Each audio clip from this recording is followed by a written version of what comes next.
Alhamdulillah. Innal hamdalillah nahmaduhu wa nasta'inuhu wa nastaghfiruh wa natubu ilaih. Wa na'udzu bika min syururi anfusina wa min sayyiati a'malina. Man yahdihillahu fala mudilla lahu wa man yudlil fala hadiya lahu. Asyhadu an la ilaha illallah wahdahu la syarika lahu wa asyhadu anna Muhammadan abduhu wa rasuluh la nabiyya ba'da. Allahumma salli wa sallim ala Sayyidina wa Maulana Muhammad wa ala alihi wa sahbihi wa sallim. Amma ba'du. Faya ibadallah, usikum wa nafsi bi taqwallah wa ta'atihi la'allakum turhamun. Wa qala Allah Ta'ala fil Qur'anil Karim, a'udzu billahi minasy syaithanir rajim. Bismillahirrahmanirrahim. Ya ayyuhallazina amanu taqullaha haqqa tuqatih wa la tamutunna illa wa antum muslimun. Wahai orang beriman, takwalah kamu kepada Allah Subhanahu wa taala dengan sebenar-benar takwa, dan jangan kamu mati kecuali di dalam keadaan agama Islam. Sidang Jumat yang dirahmati Allah Subhanahu wa taala, marilah kita tingkatkan ketakwaan kita dengan sebenar-benar takwa, dengan berarti kita meninggalkan apa yang dilarang oleh Allah dan kita mengerjakan apa yang diperintah olehnya. Musibah di dalam kamus besar bahasa Indonesia berarti kejadian yang menyedihkan yang menimpa atas kita. Apa saja yang berlaku atas kita, hak kita tak setuju, hak kita tak suka, hak kita buat jadi sedih, itu adalah musibah. Maka di dalam Al-Quran dan hadis terbagi kepada 3 bentuk musibah. Yang pertama adalah ujian, percubaan bagi kita. Dan yang kedua adalah penghapus dosa. Dan yang ketiga adalah hukuman. Maka kita acak duk dengar bahawasanya musibah itu sebuah ujian, percubaan bagi kita.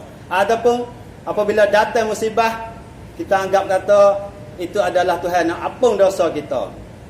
Tapi jangan kita nak dengar, nak kata bahawa sebuah musibah itu adalah bala ataupun hukuman atas diri kita. Sebab kebanyakan ulama memberi pengertian bahawa hukuman, bala atau hukuman ini terjadi kepada orang yang kafir, orang yang berbuat maksiat, orang tidak taat kepada hukum Allah Ta'ala.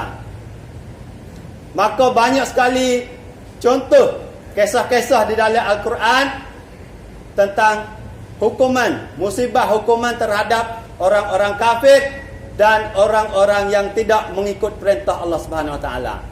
Seperti mana kisah para nabi, Nabi Nuh, yang mana kaumnya itu ditenggelamkan oleh air bah. Dan juga kaum Nabi Hud dan kaum Nabi Saleh. Maka kesempatan ini saya ingin mencontohkan sebuah musibah yang ditimpakan oleh kaum Nabi Hud. Di dalam surah Al-Fajr ayat 6 sampai 8, Allah berfirman, Bismillahirrahmanirrahim. Alam tara kaifa fa'ala rabbuka bi'ad irama zatil imad allati lam yukhlaq mithluha fil bilad. Ayat ini diturunkan kepada Nabi Muhammad. Apa Tuhan kata? Tidakkah engkau wahai Muhammad lihat bagaimana Tuhan memperlaku atas kaum Ad, iaitu kaum Nabi Hud.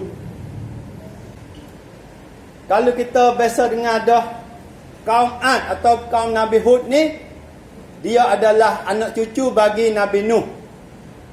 Kita duk dengar acak dah Nabi Nuh, kaum dia itu tergelar oleh laut, tergelar oleh air bah. Habis mati hak orang tak ikut dia. Maka orang hak ikut dia tu orang beriman. Beberapa orang, itulah salah satunya kaum Ad. Kerana kaum Ad ni keturunnya salah satu daripada anak Nabi Nuh. Nabi Nuh ada anak 4 orang, iaitu Sam, Ham, Yafid dan Yam. Yam ni terkenal dengan Kan'an, yang mana dia ni sudah mati kerana tidak ikut perintah Nabi Nuh. Maka keturunan Sam ni lah menjadi kaum Ad atau kaum Hud. Di dalam kisah Al-Quran banyak ayat sekali Tuhan ceritakan kaum-kaum Ad ini. Nah, dengan sebab jarak ke lama antara Nabi Nuh nak sampai Nabi Hud ni berapa abad, beratus tahun, beribu tahun kata ulama. Maka dulu pada nak datang Nabi Hud, mereka ini beriman dengan Nabi Nuh. Tapi dengan kelama-kelama beratus-ratus tahun, salah satunya kaum Ad ini dia lupa apa tok nenek dia itu, dia beriman dengan Allah. Nah, salah satu nikmat kaum Ad ini tu hewi dia adalah dia tubuh yang kuat, gagah, tubuh tinggi. Kata ulama setengah kata 30 meter, 30 meter tinggi dia. Kata setengah ulama 50 meter tinggi dia. Ada ulama kata tubuh kita ni sama besar dengan kepala dia ya. Tu hewi nikmat dia tubuh gagah, kuat dan juga pandai. Pandai ke apa? Pandai membuat bangunan-bangunan yang megah. Sebelum pada tu tak ada lagi buat bangunan-bangunan yang megah. Kaum Ad ini di dalam Al-Quran sebut dia berada di Al-Ahqaf, iaitu utara Hadratul Maut, antara negeri Yemen dengan Oman. Maka lama-kelama dia duduk dalam kesesatan itu, dia bersembah berhala, patung, tokong dia buat sendiri. 3 tokong yang besar terkenal iaitu Syamud, Syada dan Al-Hatta. Duduk dia dalam kesesatan, tidak ikut perintah Nabi Nuh hak lama dah, tidak ikut perintah Allah. Maka Tuhan perintahlah Nabi Hud untuk mari seru kaum Ad ini. Nabi Hud diri pun dia adalah keturunan kaum Ad juga, duduk dalam golongan yang sama. Maka Nabi Hud datang mari untuk mengajak beriman kepada Allah Subhanahu Wa Taala. Tapi apa kata mereka? Kaum-kaum Ad hak tak ikut Nabi Hud ni kata, apakah kamu ni Nabi Hud ni nak mari ajak aku untuk tak bersembah berhala yang aku duk puja selama ini? Nabi Hud goyak kata, sepang ada dalam Al-Quran, mereka itu apa? Dia itu netai Nabi Hud. Kata, kalau Tuhan nak beri azab kepada dia, berilah. Dengan berapa lama Nabi Hud duk ajak untuk seru kepada agama Allah, berapa orang saja hak ikut. Banyak orang tak ikut.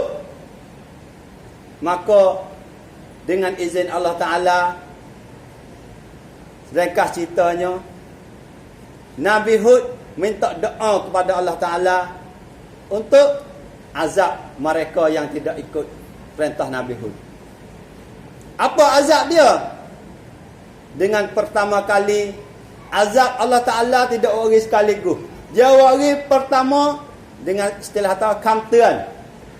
Mula-mula wari dengan mara, kering. Habis seluruh negeri kering mara, bertahun-tahun. Mampu habis anak kayu dia. Sebelum pada tu kaum Ad ni dia mewah di segi bangunan dan juga di segi ternak ke. Nah, tanah-tanah mereka ni sumber pandai buat bentang, buat keran, buat apa? Jalan air. Jadi mewahlah. Sebelum nak datang azab daripada Allah Subhanahu Wa Taala. Nah, mereka itu jang netai Nabi Hud. Kata, warilah azab, aku tak ada takut, istilahnya gitu. Maka marilah azab pertama tadi, iaitu marah bertahun-tahun. Celah-celah tu duduk dalam marah tu, Nabi Hud tak berhenti. Duk sebar, duk ajak, tak usah duk sembahlah tokong, tak usah duk sembahlah berhala. Mari jalan sembah kepada ajaran Allah Ta'ala, ajaran Tuhan ni. Mereka itu tak dengar. Kalau kita istilah God learning nah, Tuhan beri musibah kita sebuah virus, sebuah COVID, penyakit. Tuhan nak cuba kita. Setara mana email kita.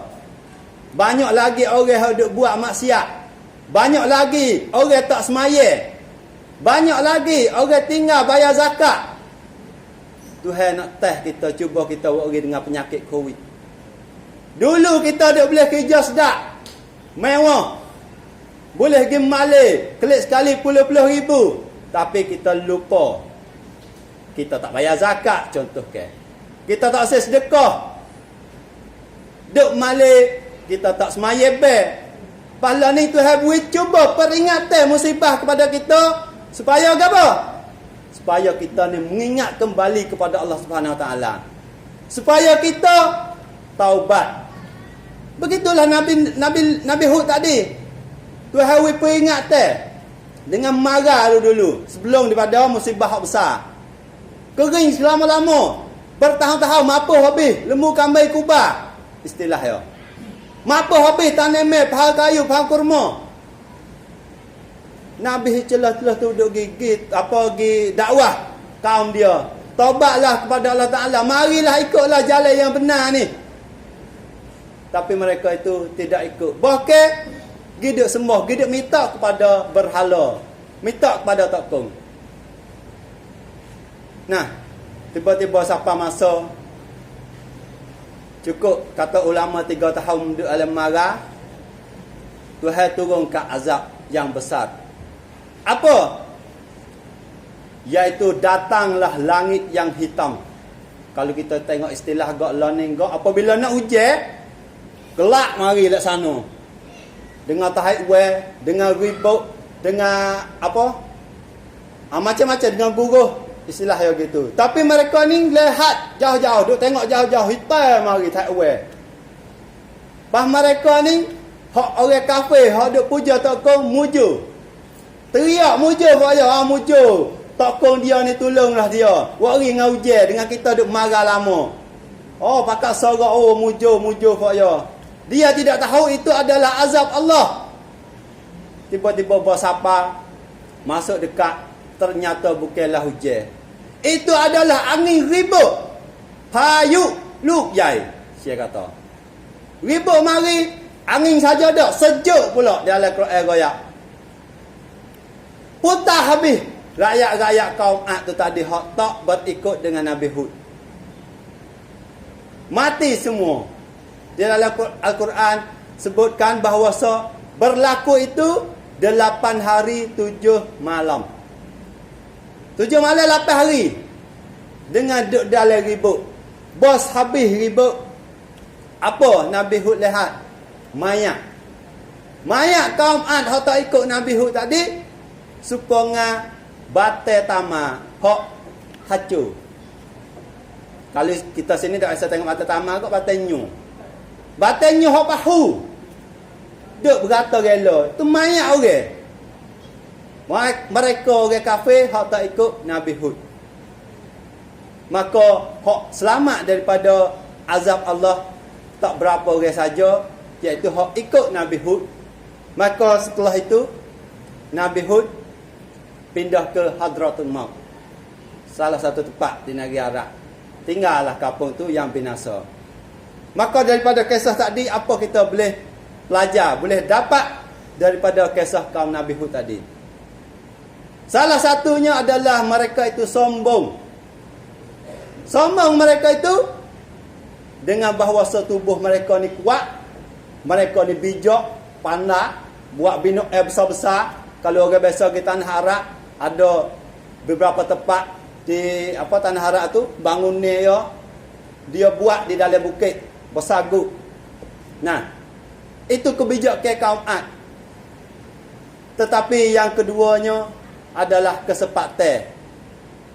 Ketika Tuhan beri peringatan yang pertama tu, kesempatan untuk dia tu nak taubat, nak kembali kepada jalan yang benar. Maka bolehlah buat mikir kepada kita, ini musibah sebuah penyakit COVID boleh jadi kesempatan Allah Ta'ala beri. Belum lagi nak datang musibah yang besar, kita tidak tahu. Kesempatan untuk kita nak bertaubat, nak berbuat kebajikan, buat baik sepengah tadi apa tu email duk istihad, apa tolong sedekah, hal-hal sedekah salah satu kita nak tolak bala daripada Allah Subhanahu Wa Taala. Maka kalau kita mampu, kita ada duit, kita bantu dengan duit, sedekah. Masuk ke masjid itu adalah sedekah jariah. Kalau kita tak ada duit, mari tolong ngarai. Jadi apa nak buat jambai gak, pakak mari tolong buat. Kita tak ada duit ni, nak duit tak ada duit, tak ada sekut, mari tolong buat. Pakai gai, pakai tenaga, itu adalah sedekah jariah juga.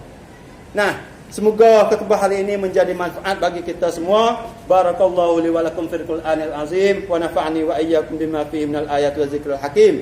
Aqulu qawli hadza wa astaghfirullahal azim li wa lakum wa li sairil muslimin wal muslimat fastaghfiruhu innahu huwal ghafurur rahim.